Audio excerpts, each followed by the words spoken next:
Pramesih Dwi Handayani dari kelas SD 19A1. Di sini saya dan teman-teman saya akan mempresentasikan tentang perkembangan konsep diri. Saya sendiri akan menjelaskan mengenai pengertian konsep diri dan dimensi konsep diri. Pengertian konsep diri.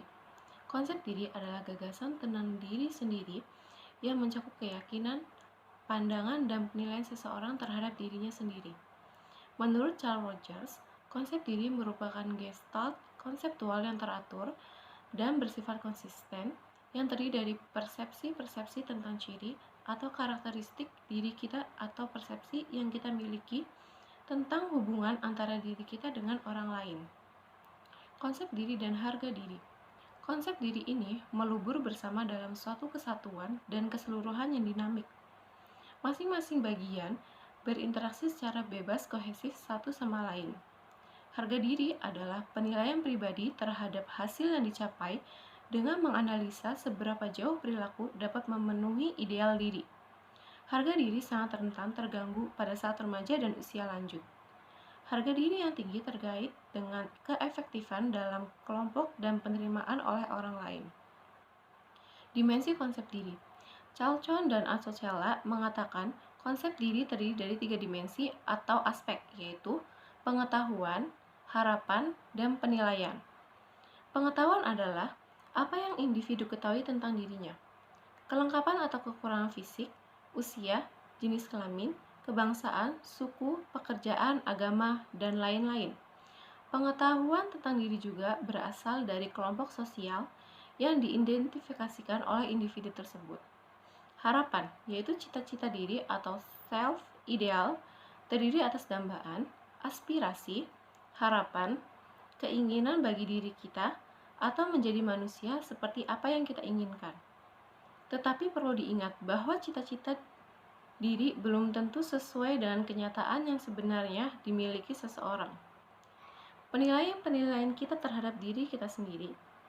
Penilaian tentang diri kita sendiri setiap hari mengukur apakah kita bertentangan dengan 1. Pengharapan bagi diri kita sendiri. 2. Standar yang kita tetapkan bagi diri kita sendiri. Konsep diri dan perilaku. Konsep diri mempunyai peranan penting dalam menentukan tingkah laku seseorang. Bagaimana seseorang memandang dirinya akan tercermin dari keseluruhan perilakunya.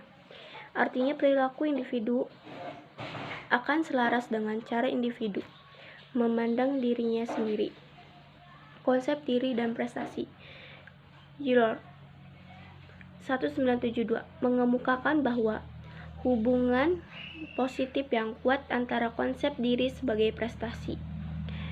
Siswa yang memiliki konsep diri positif memperlihatkan prestasi yang baik di sekolah, atau siswa yang berprestasi tinggi di sekolah memiliki penilaian diri yang tinggi serta menunjukkan hubungan antar pribadi yang positif dan positif pula.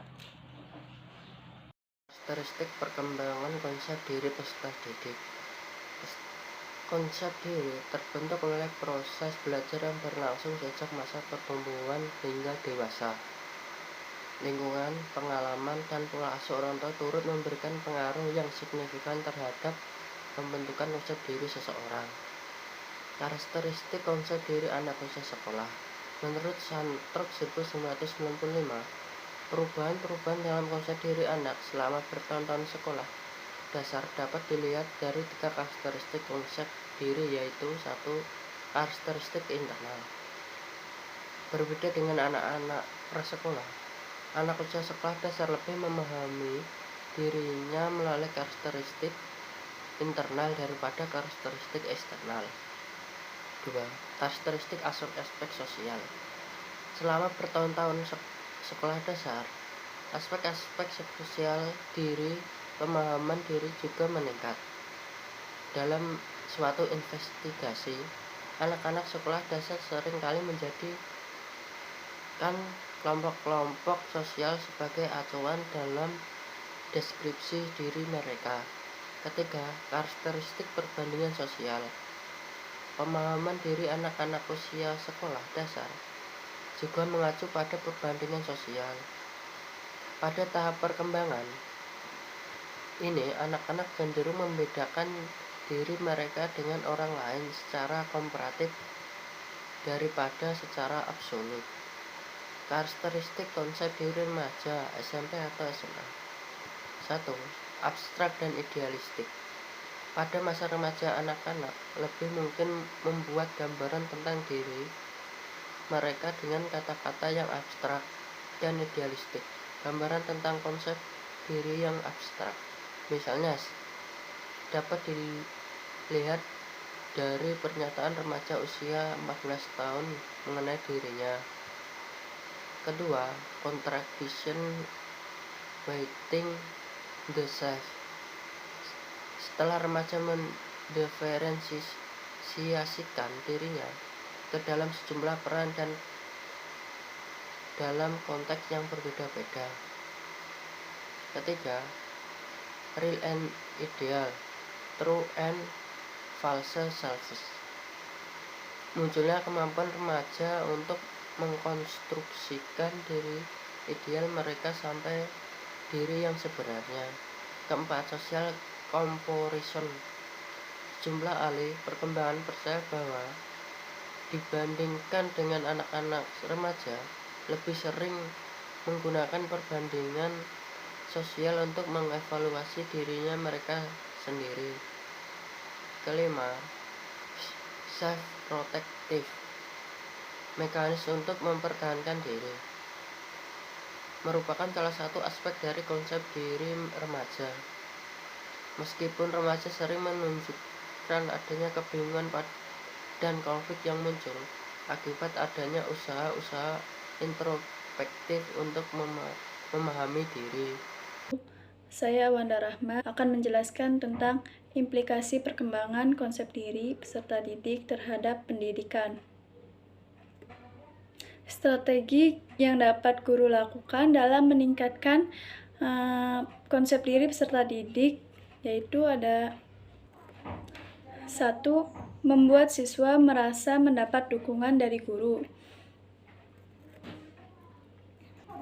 Dukungan guru ini dapat berupa dukungan emosional seperti rasa empati, kepedulian, perhatian, dan dapat juga berupa dukungan penghargaan.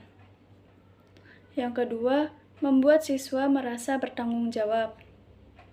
Tanggung jawab ini akan mengarahkan sikap positif siswa terhadap diri sendiri, yang diwujudkan dengan usaha pencapaian prestasi belajar yang tinggi dan peningkatan integritas dalam menghadapi tekanan sosial.